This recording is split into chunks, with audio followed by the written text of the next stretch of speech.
we have a duo or a tag team speakers next of Adam, oh boy, Anklewicz and Nathan Beranger. Adam is the IT manager at the Leo Bake Day School. He helps teachers and students to be able to teach and learn in a digital world. He loves building community and helps organize MacBrainedYYZ with Nathan, David, Brad, and Jim. He spends his time between Toronto and Whitestone, both of which are in Ontario, sometimes enjoying big city life and sometimes enjoying a nice view of the lake while being eaten by mosquitoes. Adam's favorite Mac was the LC475, which is going back a ways, the first computer he bought with his very own money, probably from his paper route or something. Nathan is a member of MacBrainedYYZ, we'll get the correct pronunciation there, and currently works at the Globe and Mail as the IT service manager. He spends a lot of time on the MacAdmins Slack. Feel free to give him a shout. And Nathan is always happy to try and help out any way he can. You can find him in the channel most times or via DM at @nberanger. Nathan's favorite Apple product is his Mac Mini, the first computer he bought. He was a little late in buying his first computer because he always had one from work, which a lot of us do have. Nathan's and Adam's talk is entitled, Take Your Event Virtual. Okay, take it away, Nathan and Adam. Hello, everyone. Thank you very much to everyone here for having Adam and I today. We've got a little talk about taking your event virtual. Similar to the last one, we're going to talk about different platforms you've used. If you have any questions, please feel free to ask them as we're going. We'd love to kind of like a discussion as much as possible. As I said, my name is Nathan Beranger. I'm the IT services manager at the Globe and Mail. You can find me at mberanger on Slack, quite often in the Toronto channel. And I'm Adam Anklewicz, and I'm the IT manager for the Leo Bake Day School. You can also find me on Slack as A. Anklewicz, and I also hang out in the Toronto channel quite often, and you can find me there. A few years back, Nathan, myself, and a few others started meetups for the Toronto MacAdmin community. We affiliated ourselves with MacBrained and created the Toronto chapter, MacBrainedYYZ. We were hosting quarterly meetups and then COVID hit. We started holding events online as of the 22nd of April, 2020. And I'm just going to move this over, whoop, just so I'm not staring off camera to read. So one of the big questions we had was, what platform should we use? The discussion started with Zoom. We had quite a few people who didn't want to go with Zoom because of the security issues that were coming to light at the beginning of the pandemic, and earlier ones that had shown up.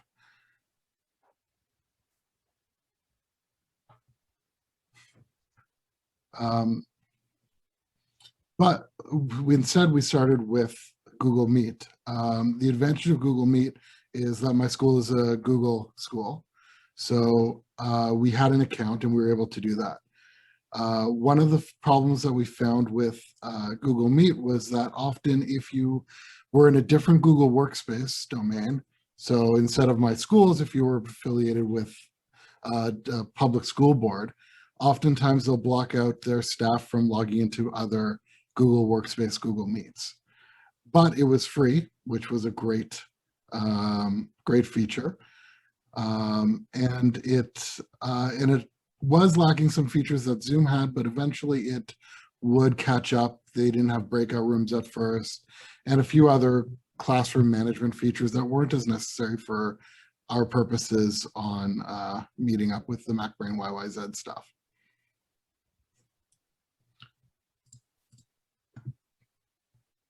So that's a little screenshot that we had from that first meeting. Just going to jump in. Yeah, it looks like the screens are stuck. Oh, We haven't progressed off the slides here. oh, okay. Let's, oh, my screen is paused apparently. Let's do that. There we go. Thank you. So what you might have missed, Zoom, Google Meet, screenshot. Yeah, Google Meet worked really well for us, and it's great now too that it's free. It wasn't at the time; you had to have a license, but now it's available. And then from Google Meet, the next meetup we decided to give FaceTime a try, and that one was quite interesting. Biggest hurdle with that was probably that you had to get everyone's Apple ID, so you had to invite them directly. You couldn't just provide a link and actually get that. We ran into a few problems with that. We had to get some different people to invite people, because it just wasn't working for some reason. The other strange thing with it, which you can see a little bit in the screenshot, if you want to show there, is you can see the different size windows. So in this case, Anthony's making the most noise. So he's got a nice big picture there. Look at the three guys down the bottom there, they're being quiet, so you don't really see them. So what would happen as you had a group talking, everyone starts to spin around as windows are changing size, and it gets a little bit dizzy trying to watch that. So that was definitely the strangest thing with that. But connection-wise, it worked really well. No one really had any problems connecting. Audio and video was pretty good. So it was that bit that it was dizzying, and you had to have the Apple ID. That was the big hurdle with that, but it worked. Another time we moved on to Cisco's WebEx. One of the nice features for it is how reliably it worked. It just worked. It was pretty good. It does work best with an installed client, and that's actually been my long-stemmed hatred of WebEx, is based on that client.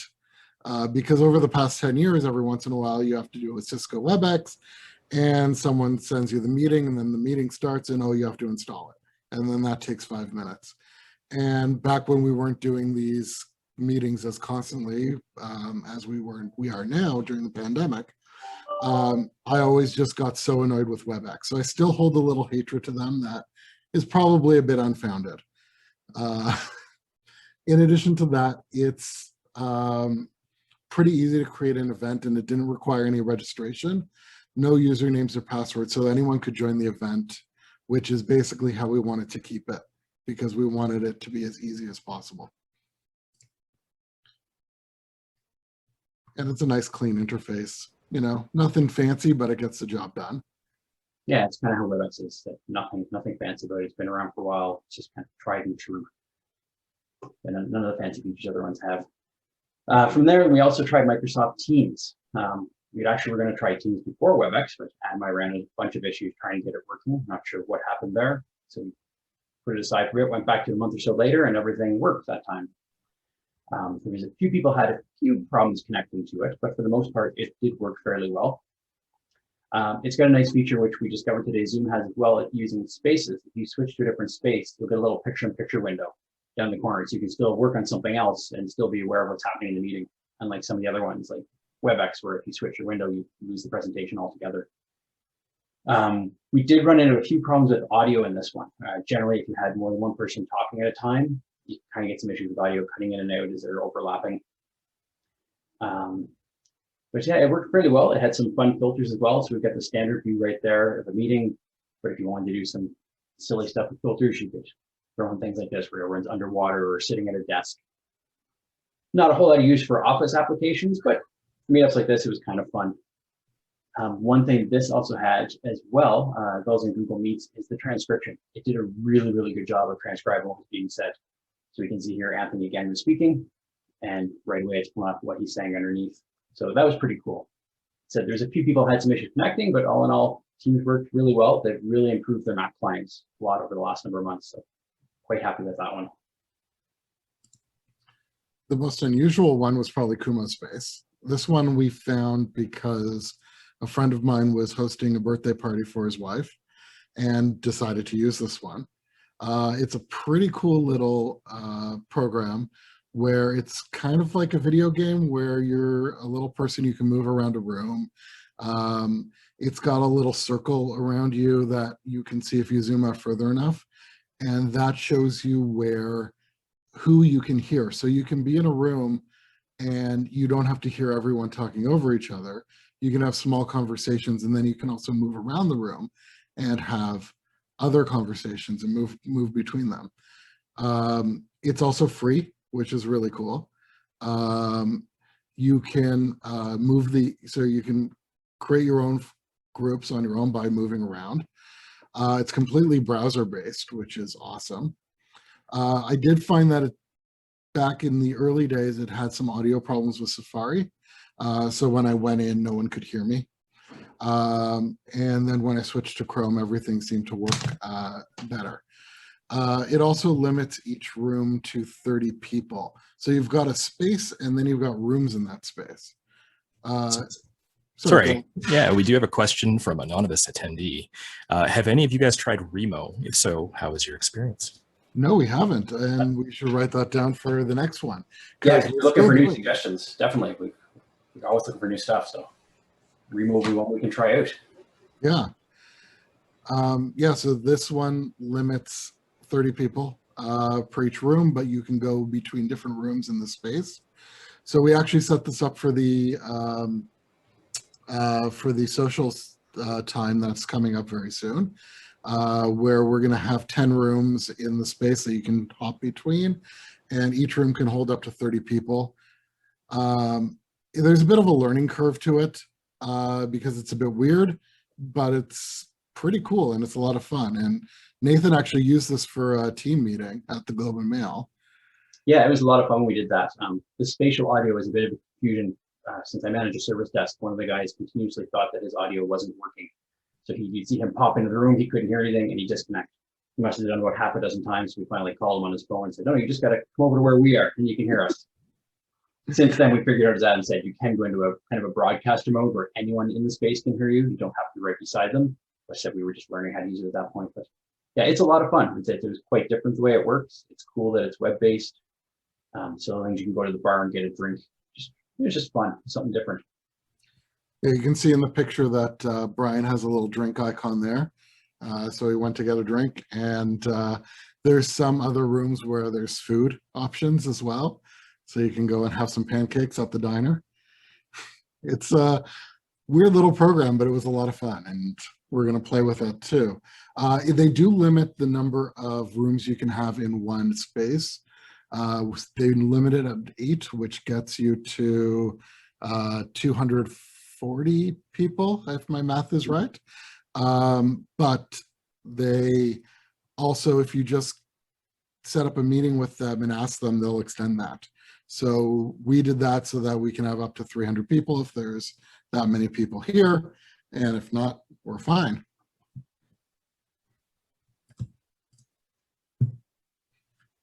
Yeah, so yeah, again, thank you very much. Really appreciate that we're asked to talk here. We hope we answered some questions that you're interested about. If you have any others, Adam and I are always available to chat. Like I said, you can find us in Slack. It's probably the easiest way to reach us. We're always around the Toronto channel, or send us a private message.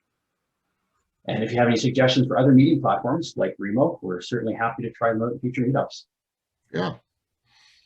And so I think someone from the Mac Deploy team might want to pop in and say what we're doing, but I think we're going to be heading to this address, kumospace.com/macdeployment.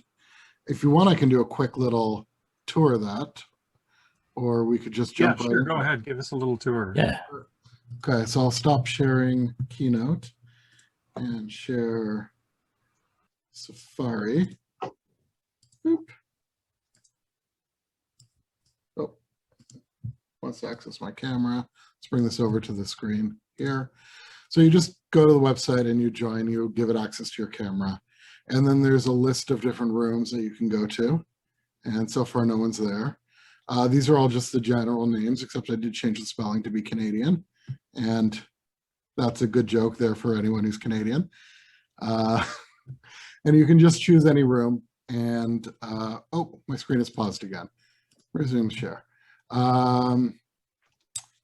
And I forgot to share audio, but that's okay. You don't need that. So you can go into a space and you can either just click around. Oh, here's Nathan. You can move around, and if I zoom out, you'll see there's a little circle around me, and that's where I can hear people. And so I can't hear Nathan or anyone. And there's Audrey, and I can go to the pool table. And there are a few places where, there's a few places that, like, there's a little piano here where there's music playing, or some of the rooms have a jukebox. And you can also use your arrow keys to pop around. So I can go around to the keyboard and start playing on the keyboard. And that's it. And if I want to go into a different room, I just go back to the exit, and I get exited, and it'll take me right to the right place. So we have a question here, not about Kumospace, but about your MacBrainedYYZ community. Autonomous and anonymous attendee asks, how do you keep your local MacAdmins community active besides during video conferences? Big part is definitely our Slack channel. It's a lot of members are there, and we're a very active channel. We've got over 200 members in there. They're not all from Toronto, but if you're not, you're welcome to come join us. We've got a lot of unofficial Torontonians in there. But yeah, we're very active there, all of us. We promote stuff a lot. And I've noticed a few people will just, you know, if you have a question and someone knows the appropriate person, they'll tag that person. And even if they're not a local, and often that person will just continue hanging out, which has been really nice. Thank you.